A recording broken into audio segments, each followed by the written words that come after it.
lama sekali kau berbaring. Masih ada 2 serangan lagi yang belum aku keluarkan. Kau tidak akan menarik perkataanmu, kan?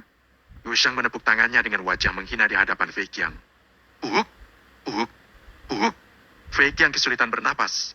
Serangan jurus telapak yang diluncurkan oleh Yushang tepat mengenai dadanya dan membuatnya kesulitan untuk bernapas. Seandainya dia tidak sempat untuk mengumpulkan energi murni sebagai tameng di saat-saat terakhir sebelum terkena serangan, dia akan luka parah. Kurang ajar! Fei Qiang memegang dadanya begitu dia berusaha untuk bangkit. Ketika dia hendak berdiri, Yushang melancarkan serangan keduanya. Bang! Badan Fei Qiang terlempar ke udara sebelum jatuh berguling ke tanah. Kau memang minta diserang? Coba saja berani membentakku lagi kalau kau punya nyali. Yushang berhenti tersenyum ketika mengatakan kalimatnya dengan nada dingin. Uhuk, uhuk. Memang kenapa kalau aku berani membentakmu? Dasar bajing. Bangi. Sebelum Fei Qiang sempat menyelesaikan kalimatnya, tangan Yushang kembali menyerang dadanya. Aku kagum dengan nyalimu. Ayo, terus saja membentak. Perkataan Yushang semakin terdengar dingin. Uhuk, uhuk. Bersiaplah untuk mati. Dasar bajing. Bang, sudah 3 kali Yushang menyerang dada Fei Qiang. Pada pukulan keempat, Yushang menyerang wajah Fei Qiang. Meski energi tameng Fei Qiang bisa mengurangi dampak dari serangan ini, wajahnya sedikit membengkak. Dasar. Bang, bang. Pukulan Yushang datang bertubi-tubi dan berkali-kali mendarat di pipi Fei Qiang. Sementara itu, Fei Qiang mencoba berkali-kali untuk bangkit dan berdiri. Namun, usahanya selalu gagal karena tangan Yushang dengan cepat berdesing menghantamnya hingga dia tidak memiliki waktu hanya untuk sekedar berteriak. Setelah berulang kali diserang, wajah Fei Qiang sudah membengkak besar sekali seperti kepala babi. Seandainya ada orang tuanya yang melihat kondisi wajahnya seperti ini, mereka tidak akan mengenali wajah anaknya sendiri.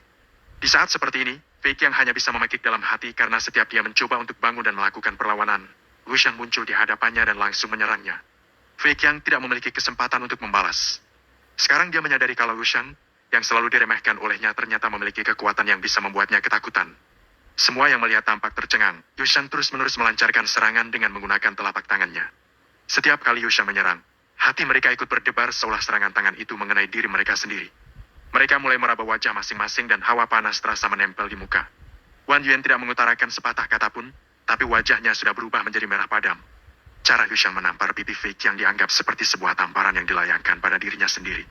Semua orang yang hadir menyaksikan pertarungan maut ini tahu kalau Fei Qiang adalah pesuruh Wan Yuan.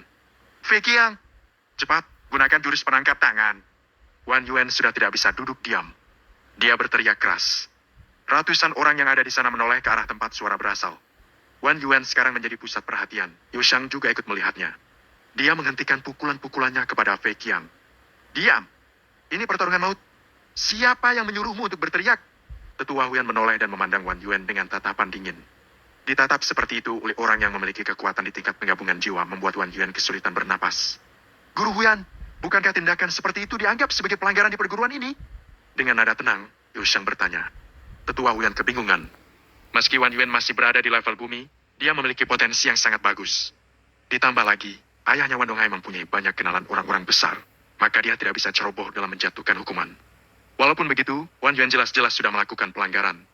Dalam peraturan pertarungan maut, pihak luar dilarang mengganggu jalannya pertarungan. Cukup jelas Wan Yuan berteriak di tengah-tengah jalannya pertarungan sehingga mengganggu momentum Yushang. Tentu saja, ini adalah pelanggaran. Meski terdengar agak berat, Huyan tidak bisa menyangkal pelanggaran yang dilakukan Wan Yuan. Sekarang, orang-orang melihat Wan Yuan dengan pandangan menghina. Semua orang tahu kalau dia bermaksud mengganggu momentum Yushang. Itu, menurut peraturan perguruan, apa hukuman dari pelanggaran semacam itu? Barusan, aku sedang berada pada posisi menguntungkan. Tetapi setelah teriakan itu, aku khawatir Fei Qiang akan berbalik memukulku. Aku tidak mau jadi babak belur. Guru Huyan, Anda harus melindungiku karena berada di pihak yang lemah. Yushang berujar dengan nada memohon. Ini, dalam hati, Tetua Huyan benar-benar jengkel dan tak henti-hentinya berkata sumpah serapah.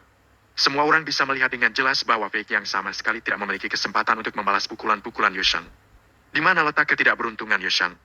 Yushang dengan sengaja menarik simpati penonton. Hal ini semakin membuat Tetua Huyan kesulitan untuk memutuskan memberi hukuman pada Wan Yuan atau tidak. Ketika Tetua Huyan sedang kebingungan untuk memutuskan, Fei Qiang akhirnya mengambil kesempatan untuk berdiri. Dia terlihat bingung dan goyah. Matanya samar melihat sesosok manusia dan dia menunjuk sambil berteriak marah. Yushang, aku akan membunuhmu. Hahaha. Semua orang yang melihat kondisi Fei Qiang langsung tertawa terbahak-bahak. Mendengar suara tawa, gendang telinga Fei Qiang terasa sakit. Dia bingung kenapa semua orang menertawakannya. Seketika dia bisa melihat dengan jelas, dia sadar siapa yang dia tunjuk. Keringat dingin langsung mengucur keluar dari tubuhnya saat melihat dengan jelas sosok Tetua Huyan yang ditunjuknya. Wan Yuan mengganggu jalannya pertarungan. Menurut aturan perguruan Danu, dia akan menerima hukuman 100 cambuk setelah pertarungan ini selesai. Wan Yuan, tinggalkan Terina saat ini juga. Tetua Wan sudah menjadi instruktur pertarungan maut selama bertahun-tahun, tapi baru kali ini dia benar-benar kehilangan muka. Wan Yuan sadar dia telah melakukan kesalahan yang membuat banyak orang marah, jadi dia tidak berani mengungkapkan keberatannya pada putusan Teta Huan. Dia menatap Yu Shang dengan amarah sambil berkata, "Tunggu sebentar lagi, aku akan kembali mengambil mayatmu." Yu Shang tidak gentar dan membalas dengan suara lantang, "Terima kasih, tapi sebaiknya kau datang untuk mengambil mayat pesuruhmu. Sekarang, kenyalah." Setelah Wan Yuan pergi meninggalkan Trina, Tetua Huan berkata, "Pertarungan mau dilanjutkan." Fei Qiang sekarang sudah sadar kembali. Matanya seakan menyala penuh dengan kebencian. Dia ingin merobek badan Yu Shang hidup-hidup. "Yu Shang, dasar manusia keji. Kau menggunakan cara rendah untuk menyerangku." Fei Qiang menggertakkan giginya, masih dengan rasa benci yang meluap. Yu Shang memandang Fei Qiang seperti melihat orang bodoh. "Hei, kau sendiri yang memberiku kesempatan padaku untuk mengeluarkan 3 serangan. Sekarang kau membalikan kalimatmu sendiri dan mengatakan bahwa aku manusia keji. Apa kepalamu sudah benar-benar berubah menjadi kepala binatang? Bajingan! Mati kau!" Fei Qiang meracau tidak karuan karena marah. Jurus penghilang tubuh, Yu Shang muncul tepat di hadapan Fei Qiang. Bang! Tubuh Fei Qiang melayang ke udara sekali lagi. "Ini, apa jurus penghilang tubuh memang secepat ini?" Zhou Bugui merasa banyak kejadian yang disaksikan hari ini membuyarkan pemahamannya. Long Tang melihat ke arahnya, kemudian menanggapi. "Sepertinya dugaan kita salah. Jurus penghilang tubuh yang dikuasai Yu Shang sudah pada tingkat sempurna." Zhou Bugui bertanya lagi dengan tergagap. "Tingkat yang sempurna? Kau juga tahu jurus penghilang tubuh sampai pada tahap ini?" Zhou Bugui bergumam. "Jadi Yu Shang ini benar-benar hebat. Sepertinya nanti kita akan memiliki lawan yang menakutkan." Mendengar kalimat Zhou Bugui, semakin membuat Long Tang dipenuhi dengan keinginan untuk cepat bertarung. Jika kekuatannya bisa naik tingkat, dia akan menjadi lawan yang tangguh juga. Aura mendominasi Long Tang terus terpancar seolah-olah selama ini dia yang paling tangguh di perguruan Danhu. Zhou Bugui memutar matanya dan berkata, "Kau benar-benar tidak waras. Meski aku tidak tahu apa yang terjadi dengan Yu Shang, tidak mungkin kau menganggapnya sebagai ancaman. Kekuatan kanuraganmu itu terlalu jauh jika dibandingkan dengannya. Mungkin tidak seperti itu.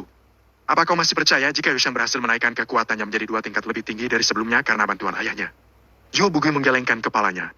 "Meski aku tidak tahu apa yang dia lakukan, aku tahu bahwa peningkatannya ke tingkat ketiga energi murni tidak dilakukan dengan asal-asalan. Dari awal pertarungan sampai sekarang, dia sudah mengeluarkan puluhan jurus penghilang tubuh dan juga telapak tangan berlapis gelombang. Ini menunjukkan bahwa penguasaannya memang tidak asal-asalan. Dan juga, Yu Shang tidak terlihat keteteran sama sekali. Dia terlihat sangat tenang ketika melakukan serangan-serangan dengan jurus itu. Yang aku herankan, bagaimana dia menguasainya?" Sejak awal pertarungan, Zhou Bugui sudah merasa ada banyak misteri dalam tubuh Yu Shang.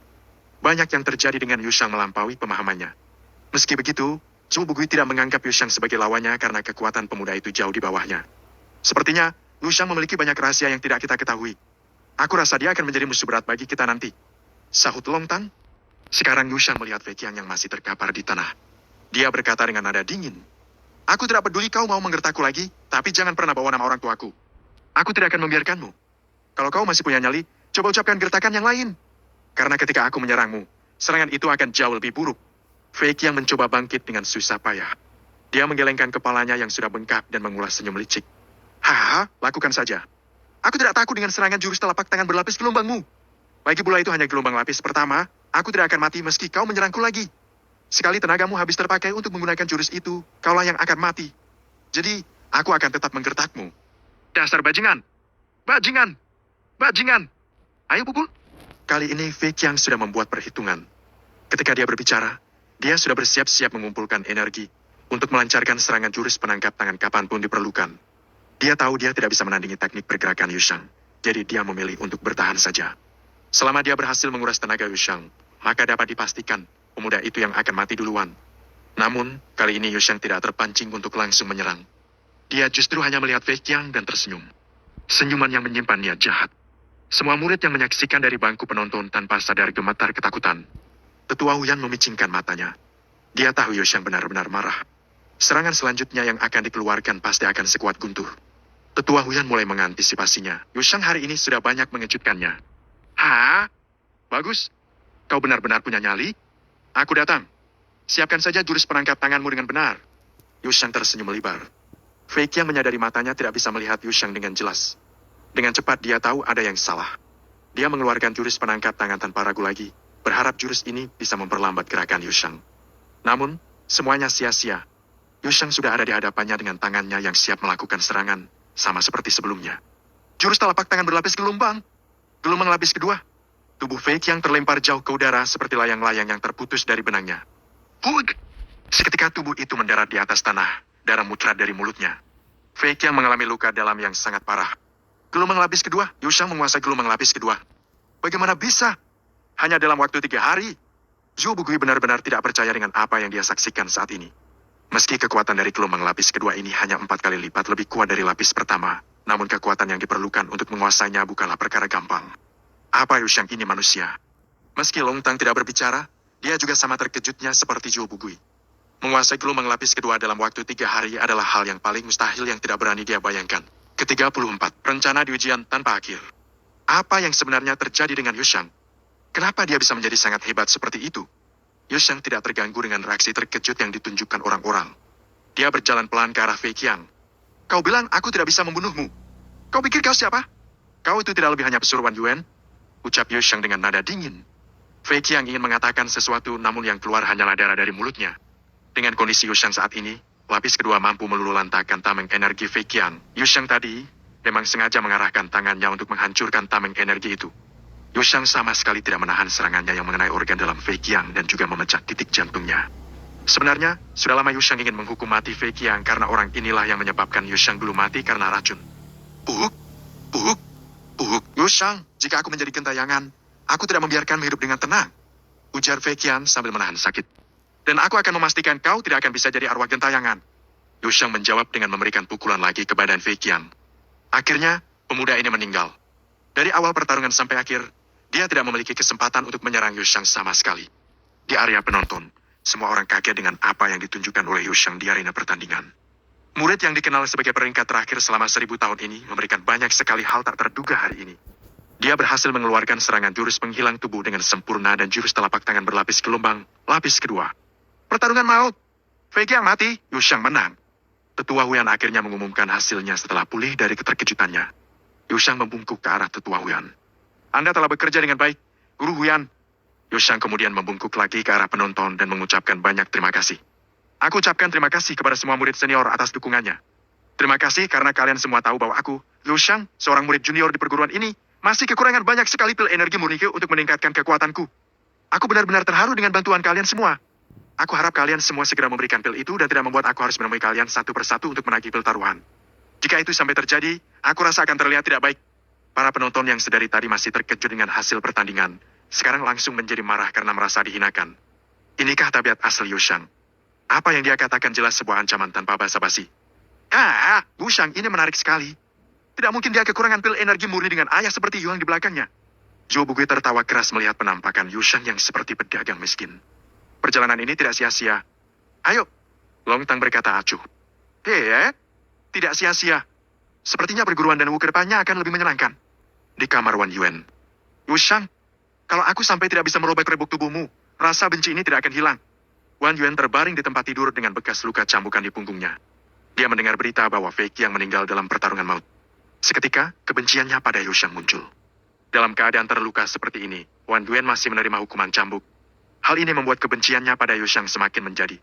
Setelah selesai dicambuk sebanyak 100 kali, kulit Wan Yuan mengelupas, daging tubuhnya tersayat parah. Dia langsung seketika.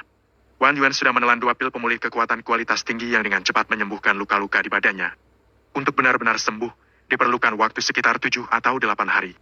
Wan Yuan dan Fei Qiang adalah teman sejak kecil. Mereka dulunya sering bermain bersama. Meski kedudukan mereka sebagai majikan dan pesuruh, mereka sebenarnya sangat dekat sekali layaknya saudara. Wan Yuan tidak pernah menyangka bahwa Yushang bisa meningkatkan kekuatan dalam waktu singkat.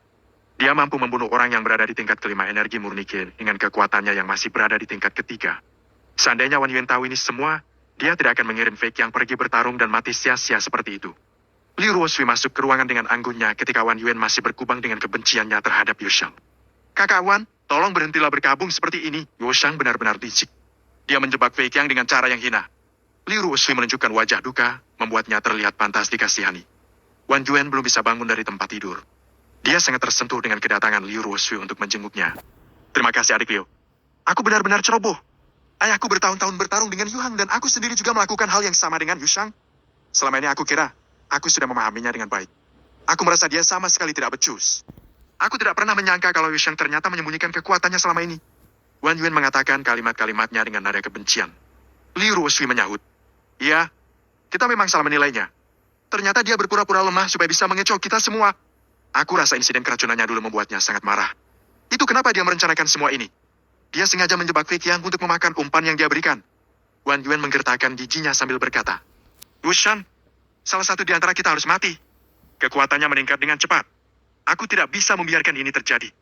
Jelas terlihat, setelah pertarungan maut antara Yushang dan Fei Qiang, Wan Yuan merasa tertekan. Kekuatan yang ditunjukkan Yushang dalam pertarungan maut terlalu kuat.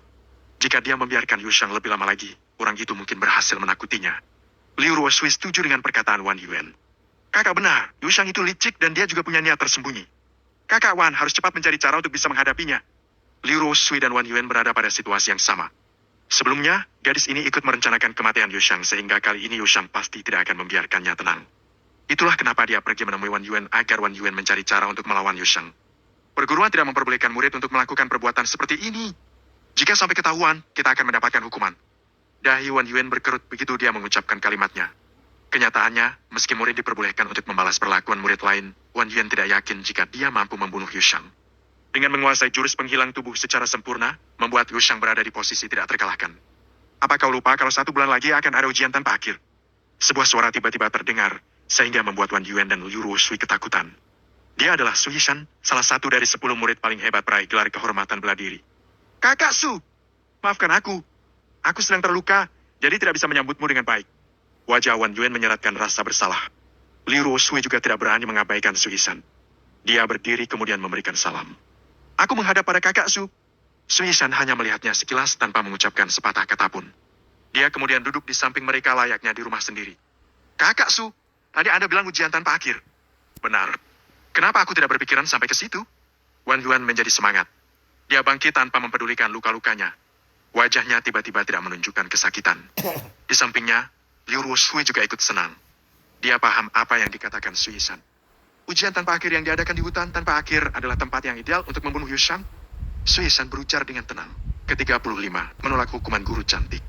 Ujian tanpa akhir sebenarnya adalah suatu ajang latihan bagi para murid perguruan dan untuk mengasah kemampuan mereka dalam bertarung. Di dalam hutan tanpa akhir, ada banyak sekali binatang iblis. Jadi lokasi tersebut dianggap sebagai lokasi yang tepat untuk mengasah kemampuan para murid. Meski pada kenyataannya, banyak murid yang terluka atau mati di sana. Dulu, banyak para murid jenius yang menjadi mangsa dari binatang-binatang iblis. Perguruan dan Wu bukanlah tempat impian yang menawarkan kenyamanan seperti di surga. Tempat ini menjadi ajang bertarung yang lebih kejam daripada dunia luar. Yang lemah akan tersingkir, sedangkan yang kuat akan berkuasa. Kakak Su sungguh memiliki pengetahuan yang luas. Kakak bahkan sudah memikirkan tempat untuk mengubur Yushang. Liu Ruoshui memuji Su Yishan. Su Yishan memandang Liu Ruoshui dengan cermat, sehingga membuat gadis memerah wajahnya. Liu Ruoshui terlihat mempesona. Liu Ruoshui bukan berasal dari keluarga bangsawan. Dia lahir dari keluarga kecil seorang selir dan sedikit menikmati kekayaan orang tuanya sejak kecil. Meski begitu, dia lumayan berbakat dengan menguasai tingkat keempat energi murni Ke sejak usia 14 tahun. Dengan jalan inilah dia berhasil masuk ke perguruan Danwu. Adik Liu, apa yang kau katakan tidaklah terlalu buruk. Su Yishan hanya berkata seperlunya saja setelah memberikan senyuman. Dia juga tidak paham dengan apa yang barusan dia ucapkan. Dia mengalihkan perhatiannya dari Liu Ruoshui ke Wan Yuan. Nanti, aku akan bekerja sama denganmu untuk menyingkirkan Yushang. Yu Hang pastinya akan kehilangan kendali jika putranya mati. Di saat seperti itu, keluarga kita bisa sama-sama menghancurkan pavilion pengobatan harum. Jika Yu Hang memutuskan untuk menyerang, aku yakin keluarga kerajaan tidak akan tinggal diam. Mendengar perkataan Su Yishan, pandangan mata Wan Yuan menjadi tajam. Dia membalas dengan semangat. Kakak Su akan secara pribadi turut campur. Wah, itu hebat sekali. Sejujurnya, jika aku sendirian yang menghadapi Yushang, aku tidak yakin bisa mengalahkannya. Dia menguasai jurus penghilang tubuh dengan sempurna. Aku yakin jika kakak Su yang menghadapinya, Yushang tidak akan bisa berkutik lagi. Liu Ruoshui merasa sedikit ketakutan. Cara yang digunakan Su Yishan cukup mengerikan. Dirinya dan Wan Yuan baru saja memikirkan bagaimana caranya menghadapi Yushang. Tetapi Su Yishan sudah jauh merencanakan akan menumbangkan juga pavilion pengobatan harum. Pemasukan keluarga Su berasal dari transaksi bisnis sebagai penyedia tanaman obat di negeri Qian. Mereka memiliki hubungan yang baik dengan rumah pengobatan mabuk. Sebagai pemasok terbesar tanaman obat di negeri Qian, keluarga Su tidak berurusan dengan pembuatan dan penjualan pil. Yang membuat keluarga Su tidak menyukai Yang adalah karena tabib agung ini tidak membeli bahan tanaman obat untuk pavilion pengobatan harum dari keluarga Su. Di ibu kota, pavilion pengobatan harum dan rumah jawara mabuk bersaing seperti dua makan yang ingin menjadi penguasa di gunung. Salah satunya harus kalah karena tidak mungkin ada dua pihak yang berkuasa. Keluarga Yu dan Wan sudah bertarung bertahun-tahun dan sepertinya keluarga kerajaan membiarkan hal ini terjadi untuk sedikit menjaga keseimbangan. Setelah Su Yishan meninggalkan ruangan Wan Yuan, mata Liu Ruoshui berbinar. Selamat kakak Wan. Dengan bantuan kakak Su, aku yakin kali ini Yushan akan mati. Selain itu, saya ingat ayahmu juga bisa ditumbangkan. Wan Yuan tidak menunjukkan semangat yang sama dengan Liu Ruoshui. Wajahnya berubah begitu Su Yishan sudah tidak terlihat lagi. Kakak Su merasa terancam. Dengan menarik napas dalam-dalam, Wan Yuan berkata dengan nada rendah. Jadi, maksud kakak Wan, Yushan telah. Liu Ruoshui tidak melanjutkan kalimatnya. Dia cukup paham dengan maksud perkataan Wan Yuan. Gadis ini menjadi ketakutan. Bagi para murid di perguruan, orang-orang yang berada pada posisi 10 besar gelar kehormatan bela diri dan pengobatan adalah sosok yang menjadi panutan mereka. Kalau sampai orang seperti Su Yishan merasa terancam dengan Yushan yang hanya memiliki kemampuan tingkat ketiga energi murni Qi, maka mereka sungguh tidak mampu membayangkannya akan semenakutkan apa Yushan nantinya. Di kediaman Yushang, Lu melihat tuan mudanya sedang sibuk dengan banyak sekali pil energi murni yang memenuhi rumah. Yushang mengambil 6 pil dan meletakkannya di pojokan sebuah tempat berbentuk segi 6 yang digunakan untuk menyusun pil-pil itu. Yushang memasukkan sedikit energi murni dan susunan pil ini kemudian mengeluarkan sedikit cahaya putih sebelum akhirnya meleleh dan membentuk satu kesatuan berbentuk segi 6. Beberapa saat kemudian, cahaya putih itu menghilang dan pil-pil yang meleleh tadi mengeras kembali membentuk satu pil berbentuk segi 6. Kilau yang memancar dari pil itu jelas menunjukkan kalau pil itu jauh lebih kuat dari pil energi murni kualitas tinggi. Tuan muda, apakah ini pil energi murni kualitas sangat tinggi? Lo yang tumbuh di keluarga Yu sejak masih muda tentunya paham dengan pil obat.